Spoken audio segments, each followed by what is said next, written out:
No one ever warned Honoria Ashworth that one quiet choice could tear her life apart and stitch it back together into something unrecognizable. If they had, she might still have opened her door that night. Kindness was as natural to her as breathing, and she had never learned how to measure its cost. Years later, she would still think of a torn coat, a length of silk thread, and a storm so loud it felt like the sky itself was breaking. Those simple things became the beginning of everything. Honoria was 24 and lived alone in a small cottage on the edge of a lonely country road.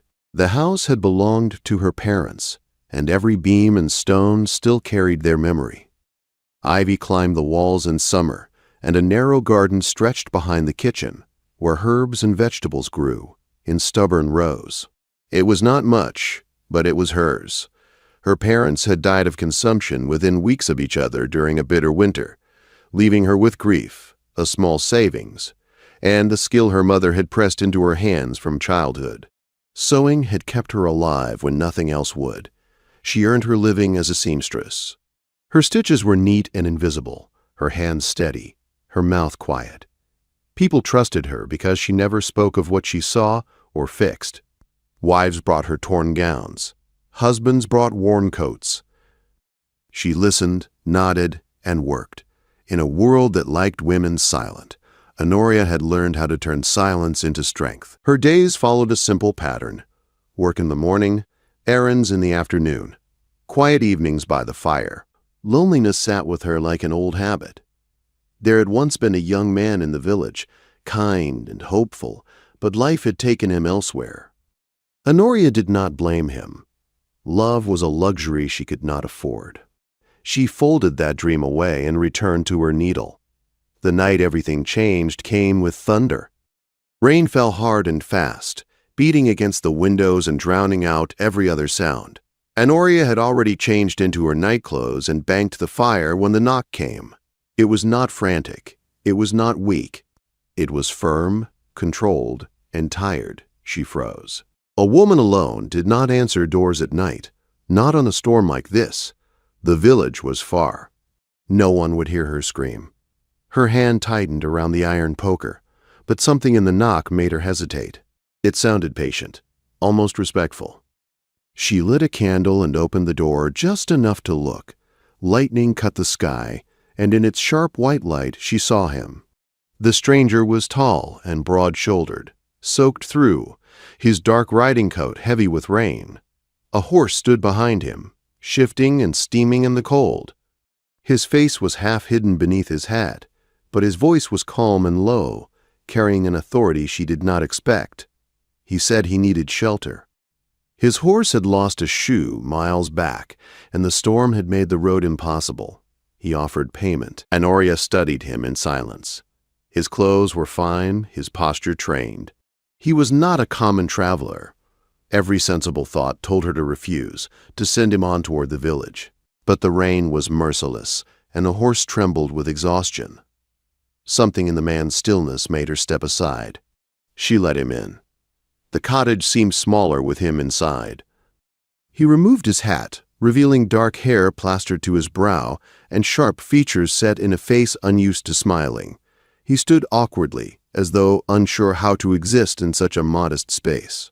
Honoria took his coat to hang by the fire, and that was when she saw the tear along the shoulder seam. The fabric had split cleanly, the lining exposed. It was a fine coat, beautiful work, ruined by chance. She made tea and brought out her sewing basket. The tools inside had belonged to her mother.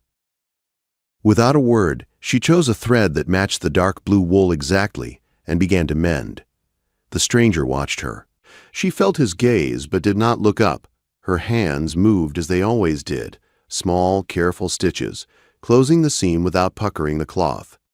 The storm raged outside, thunder rolling like distant cannon fire, but inside the room there was only the fire, the needle, and the quiet rhythm of her work.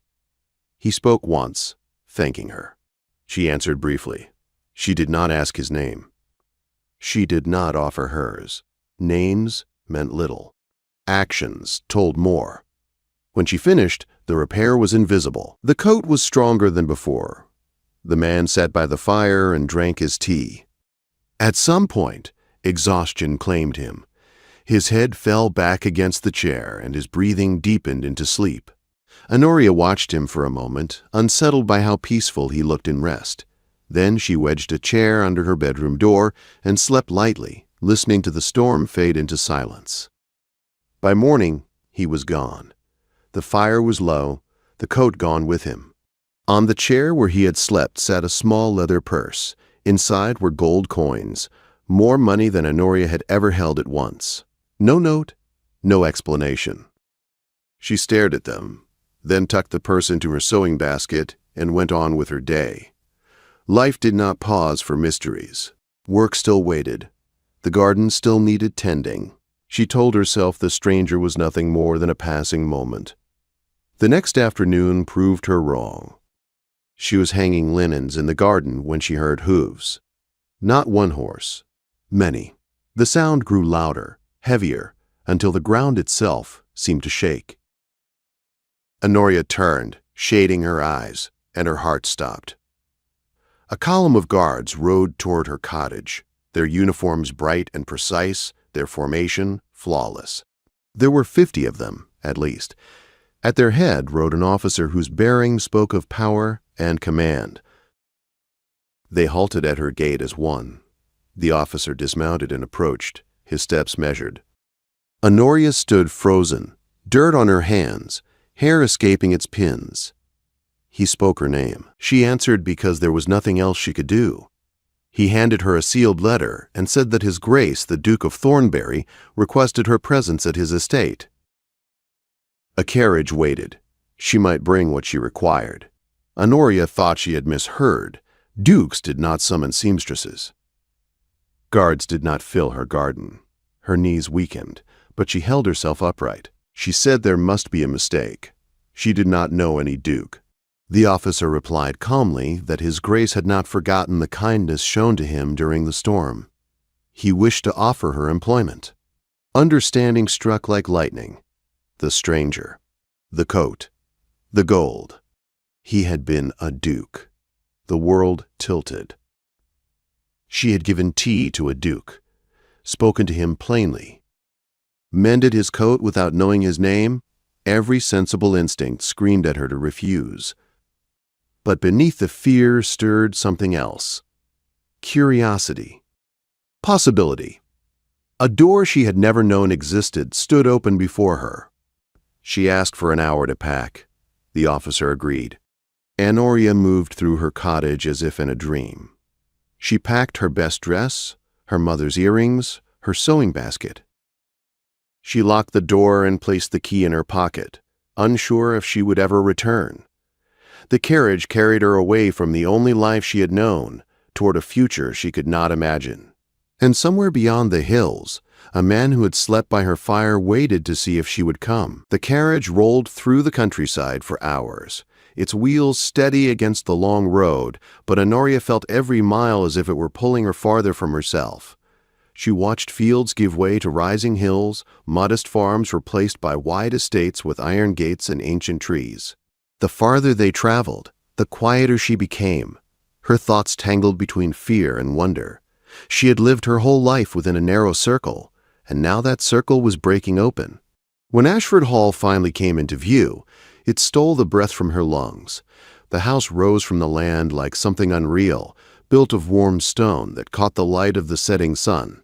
Windows stretched in long rows, more than she could count, and towers marked the corners like silent guards.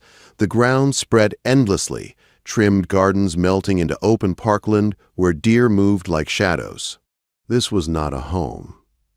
It was a world. The carriage stopped before a wide staircase. Footmen hurried forward, opening the door, helping her down as though she belonged there. Honoria clutched her small bag, painfully aware of her plain dress and worn shoes. A woman descended the steps to meet her. She was tall and severe, dressed in black silk, her silver hair pinned with precision. Her eyes were sharp, dark, and assessing. She introduced herself as the Dowager Duchess of Thornbury. Her tone was polite but cool, and she did not smile.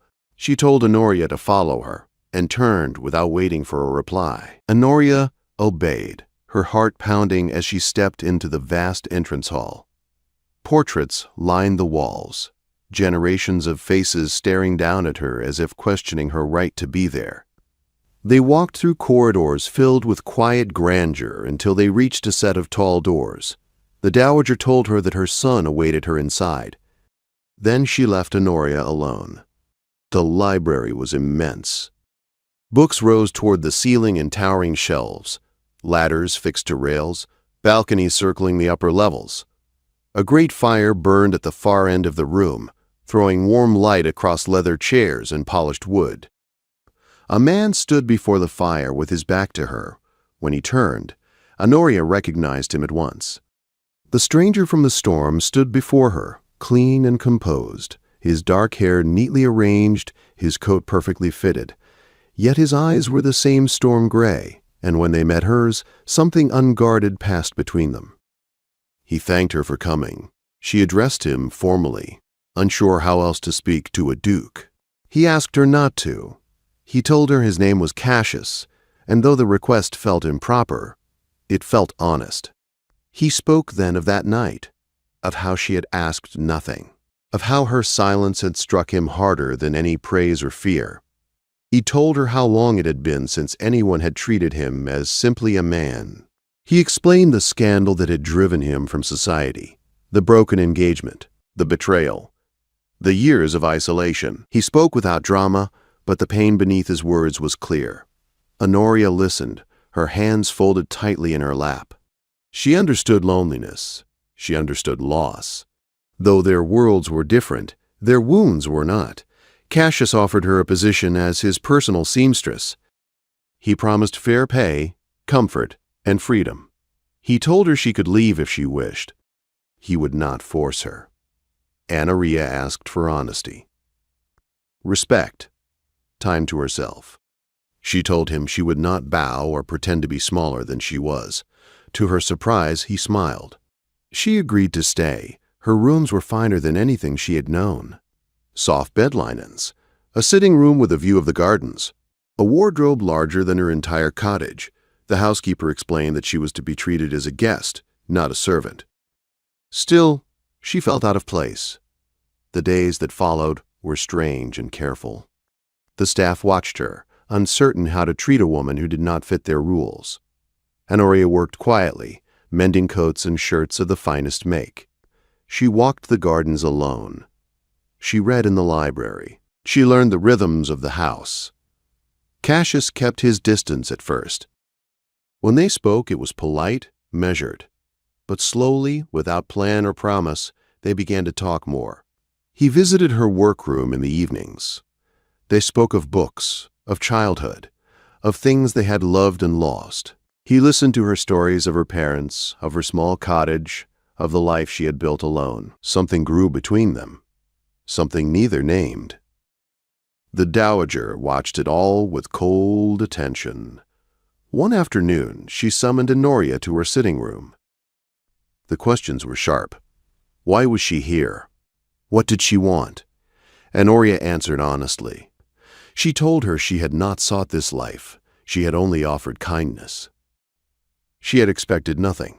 The dowager warned her plainly. If Honoria proved false, she would be destroyed. Honoria accepted the warning without flinching. Winter settled over Ashford Hall. Frost glazed the gardens. Snow softened the land. The house felt quieter, more enclosed, and within that stillness, Cassius and Honoria grew closer. He showed her the observatory. They stood beneath stars and spoke of the vastness beyond their pain. Then the past returned. Lady Sybil Drummond came back to England. Her name alone changed Cassius. He withdrew, closed himself away. Old wounds reopened. Honoria felt the distance and feared it. The dowager summoned them both and spoke of Lady Sybil's wish to visit. She spoke of apology, of reconciliation, of society watching closely. Cassius refused. He wanted nothing from his former fiancée. The dowager pressed him. Lady Sybil still held influence. Where do you come to? She could harm him again, or help restore his name. When the dowager left them alone, Cassius finally spoke the truth he had been holding back. He told Honoria he was tired of hiding, tired of being alone. He admitted that what he felt for her frightened him because it was real. He asked her what they were to each other. Honoria answered honestly. She did not promise certainty. She promised truth.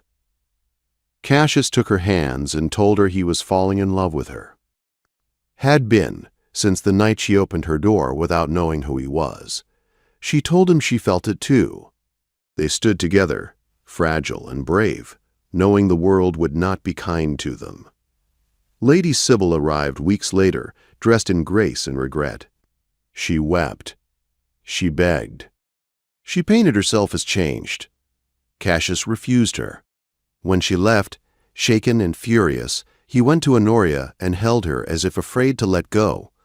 He told her Lady Sybil had insulted her, dismissed her as nothing. Cassius answered by asking Honoria to marry him. The question came suddenly, fiercely. He knew it would bring trouble. His mother's doubt, society's cruelty, Lady Sybil's anger. Honoria thought of her quiet cottage, of her mother's voice, of the storm that had changed everything. She said yes, but even as they embraced, unseen forces were already moving, and Lady Sybil was not finished. The days after the engagement felt unreal, as if Honoria were living inside a story someone else had written. Word spread quickly through Ashford Hall.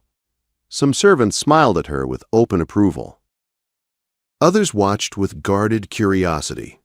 The Dowager Duchess said little at first, observing in silence, weighing every glance and gesture. When Cassius finally told his mother of his intention to marry Honoria, the moment stretched long and heavy. The Dowager did not shout or weep.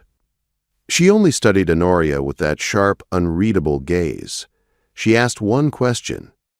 Did Honoria love her son? Honoria answered without hesitation.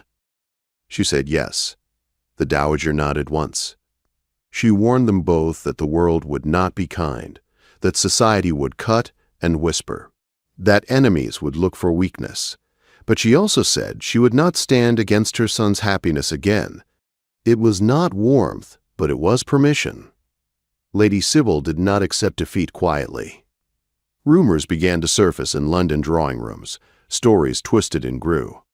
Honoria was painted as a schemer, a woman who had trapped a duke with false innocence. Cassius ignored it all until a letter arrived bearing a seal he knew too well. It was from Percival Harrogate, the man who had once betrayed him with Lady Sybil. The letter was addressed to Honoria. Cassius found it unopened on her desk and insisted she read it aloud. Harrogate claimed to possess proof of a plan Lady Sybil was preparing. Forged letters, false evidence. A public scandal meant to destroy the engagement. He offered the truth in exchange for nothing but acknowledgement. Honoria felt the trap immediately, but she also felt the danger. She chose honesty. She went to Cassius at once and told him everything. Together, they decided to face it directly. Harrogate's information proved true. Lady Sybil had hired a forger to create letters meant to show Honoria as unfaithful. The exposure was arranged carefully. At a grand winter gathering filled with witnesses, Cassius presented proof before Lady Sybil could act. The truth shattered her lies. Gasps filled the room as the forger's confession was read. Lady Sybil's composure broke. Her reputation collapsed in a single night, and she fled society in disgrace. The danger passed, leaving exhaustion in its wake. The wedding took place on a cold morning bright with winter sun. The chapel at Ashford Hall filled with light and quiet wonder.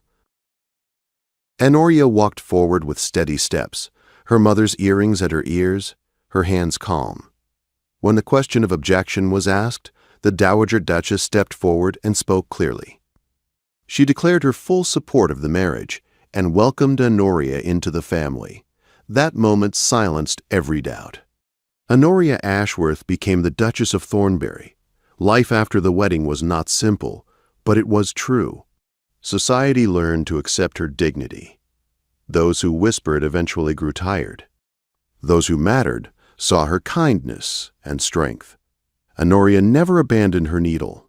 She taught sewing to the daughters of servants. She kept her cottage and visited it often, tending the garden where her parents once stood. Cassius changed too. He laughed more. Trusted again. The man who once hid from the world now walked beside her openly. Years later, they would sit together by the fire and speak of the storm, the torn coat, the silence that began it all. Honoria understood then what she had always known in her bones. Kindness given freely is never lost. It only waits to return.